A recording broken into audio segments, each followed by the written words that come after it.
வெறும் 3 பொருட்கள் வச்சு வாயில போட்டுட்டிக்க கரையிற மாரி சூப்பரான பிஸ்கட் ரெசிபி வீட்லயே செய்யலாம் வாங்க.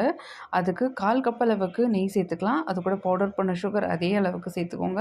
நல்லா மிக்ஸ் பண்ணி விட்டுக்கோங்க. நல்லா க்ரீமா மாறி ஒயிட் கலரில் இந்த நெய் மாறணும்.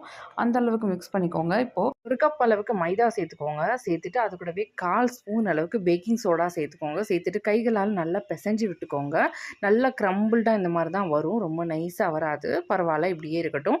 ஸோ இந்த மாதிரி ஒரு நல்ல சாஃப்டான டோவாக பிசைஞ்சுக்கோங்க. சப்பாத்தி மாவு மாதிரி இருக்கக்கூடாது, ரொம்ப சாஃப்டாக இருக்கணும்.